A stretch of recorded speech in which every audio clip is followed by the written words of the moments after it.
Bismillahirrahmanirrahim. Assalamualaikum warahmatullahi wabarakatuh dan salam sejahtera pada kepada moderator, wakil penyelaras kita petang ini, Puan Azlida.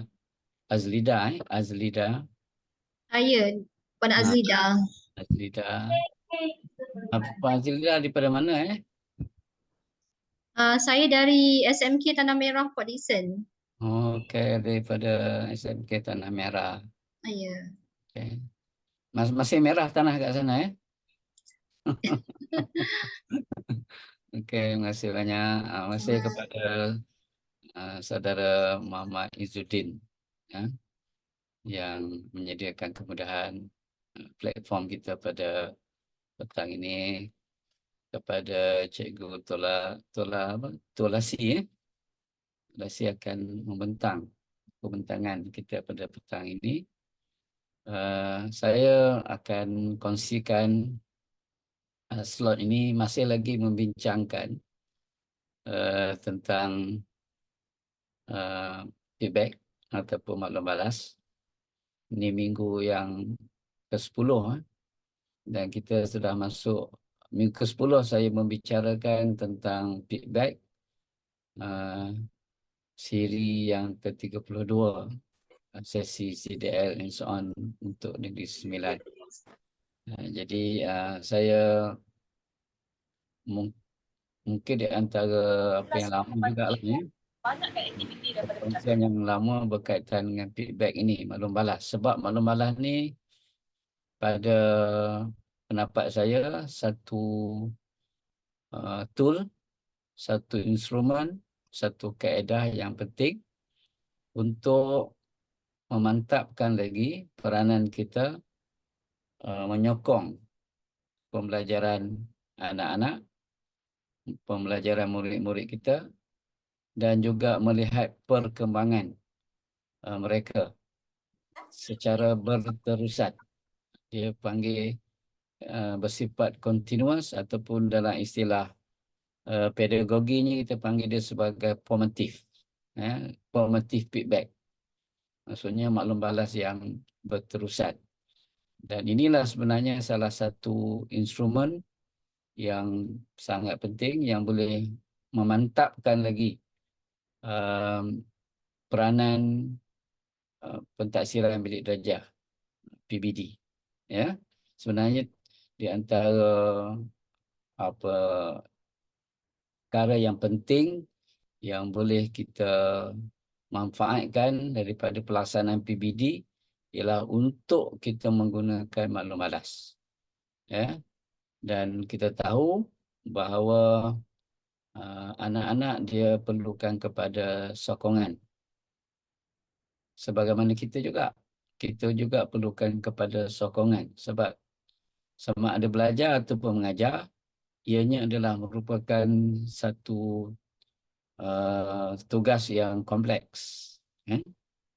Kebanyakan sarjana pendidikan mengatakan bahawa mengajar adalah satu tugas yang kompleks, tugas yang rumit. Dia tak boleh dilaksanakan secara sendirian ataupun in silo ataupun secara individu. Dia perlu digarap secara kolaboratif dalam kalangan guru-guru. Sebab tu adanya platform CDL ini, iaitu cikgu bantu cikgu. Sebab kita percaya bahawa cikgu perlukan kepada sokongan.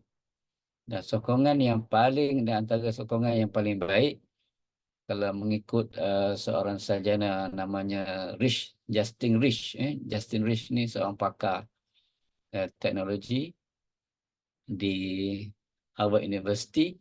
Dalam bukunya yang terbaru, dia panggil iteratif. Iteratif ni maksudnya usaha yang berterusan. Usaha yang berterusan adalah merupakan rahsia untuk mewujudkan suasana inovatif di sekolah. Jadi saya yakinlah kalau budaya iteratif ni, salah satu komponen dalam iteratif tu ialah feedback, maklum balas. Repetitif ni maksudnya sesuatu amalan yang kita laksanakan berterusan.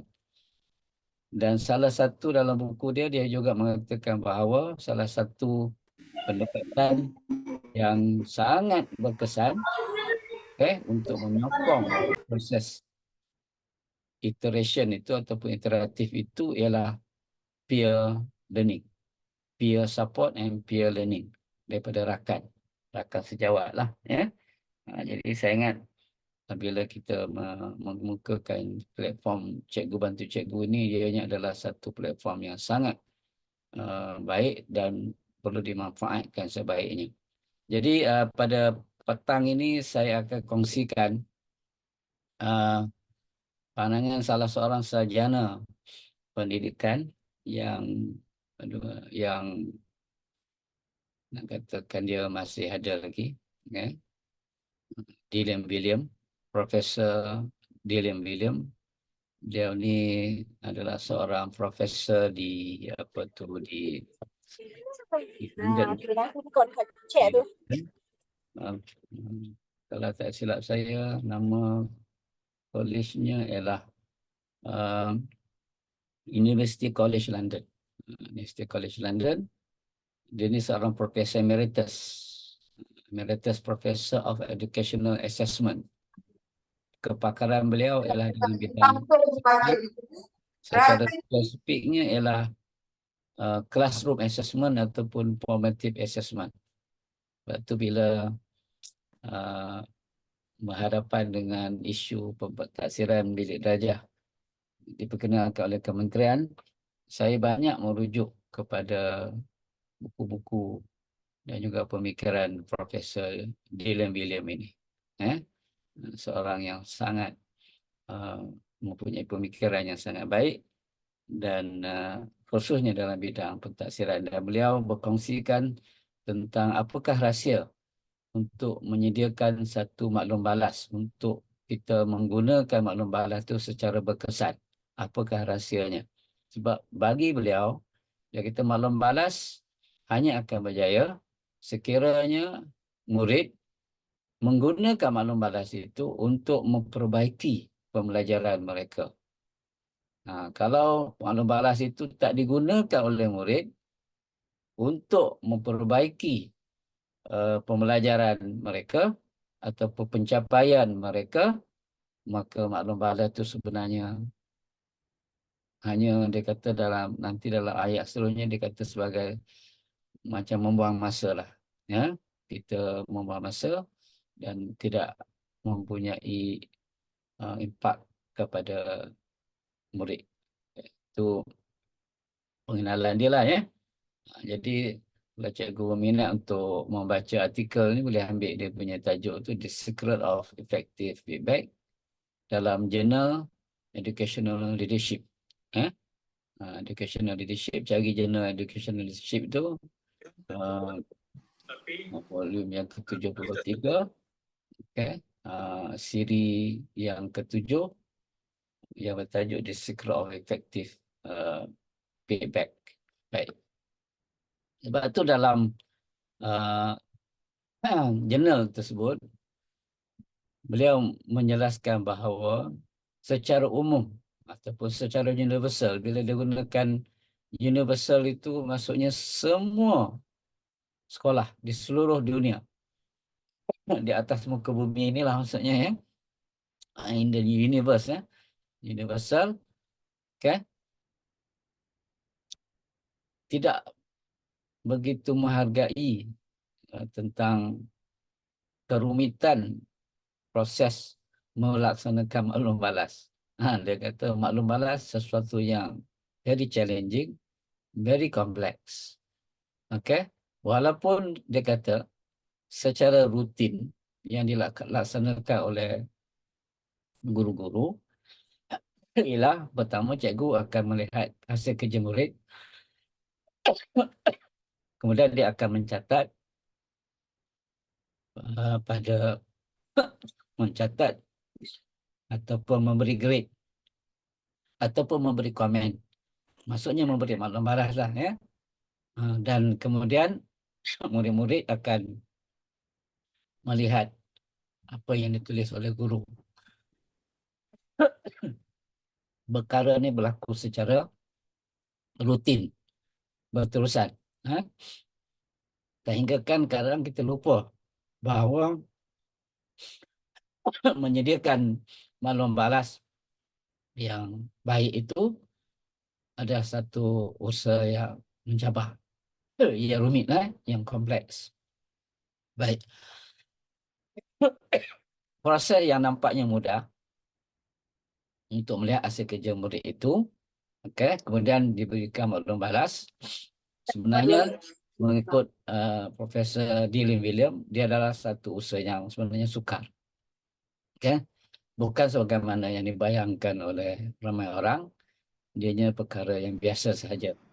Sebab menurut beliau, kalau kita memberi maklum balas, dan maklum balas itu tidak mampu memberikan impak, ataupun anak-anak tidak berubah apabila menerima maklum balas tersebut, maka sebenarnya inilah satu usaha yang membawa masa.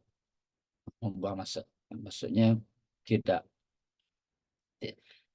kita panggil tidak ada kesan lah, membawa masa. Jadi kita tahulah kerja membawa masa ni satu bentuk pembaziran masa yang sepatutnya kita cuba elakkan. Jadi menurut beliau, dia mencadangkan supaya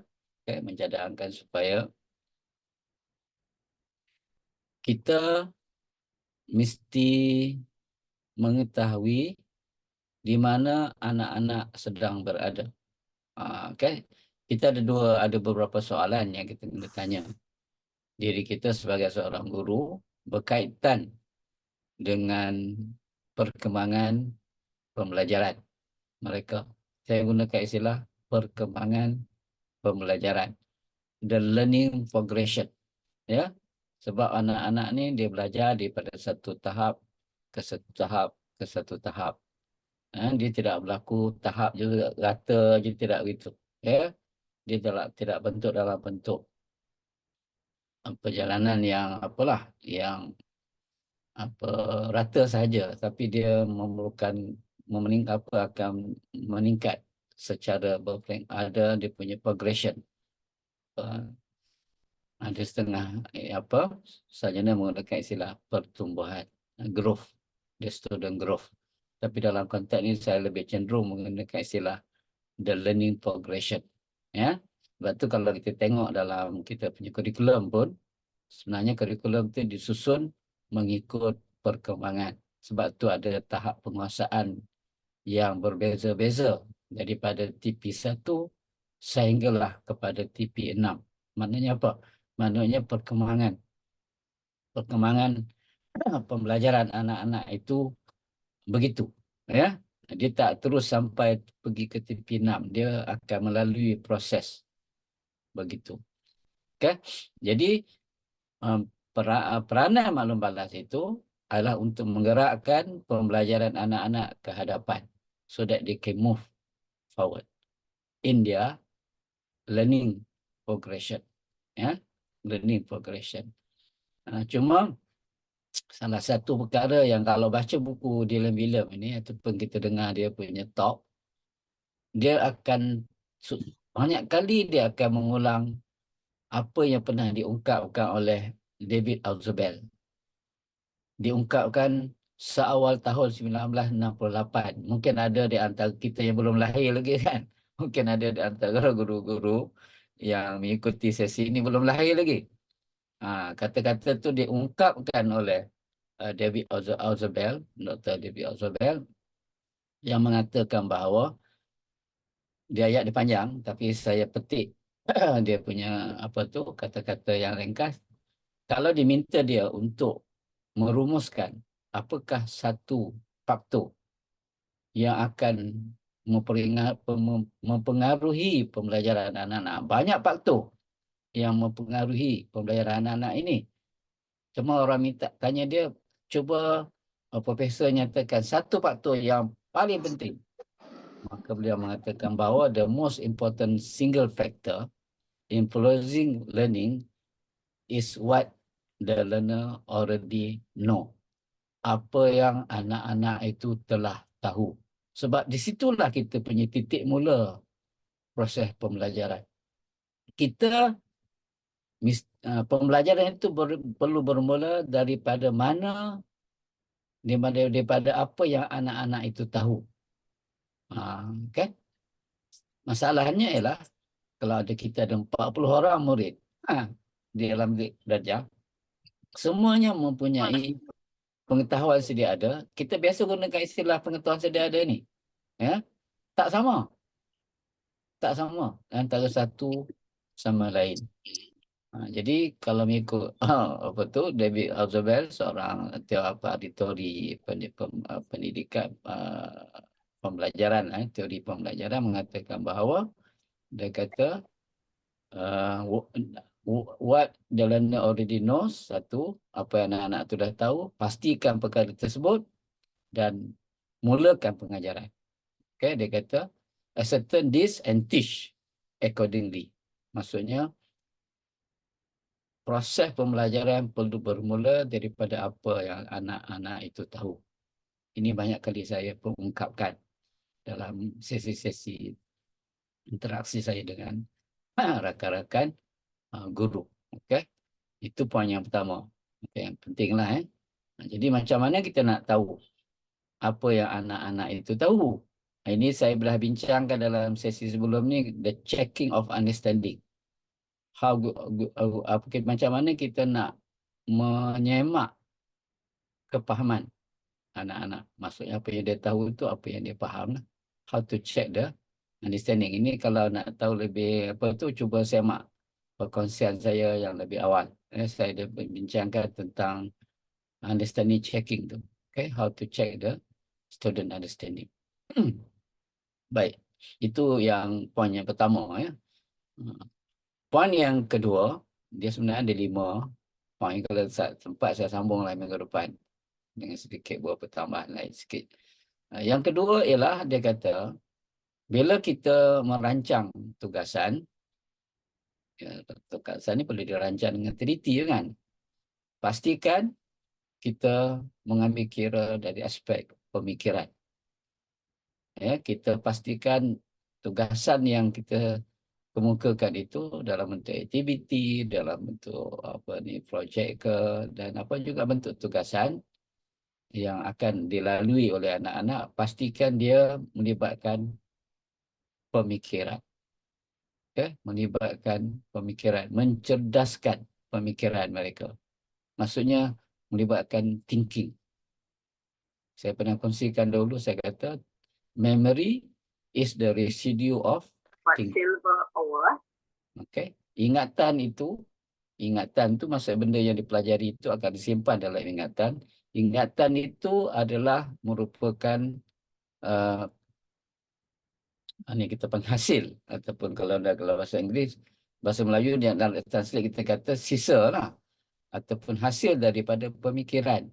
Kalau tak melibatkan pemikiran, tidak melibatkan ingatan, di manakah berlakunya pembelajaran tersebut? Sebab pembelajaran mesti melibatkan pemikiran. Sebab tu dia kata dicadangkan supaya bila kita merancang tugasan, maksudnya merancang tugasan tu kita dah ambil kira dah elemen maklum balas itu. Okay? Macam mana kita nak bagi maklum balas tu kita dah rancang dah semasa mereka bentuk tugasan. Dia kena satu step ahead.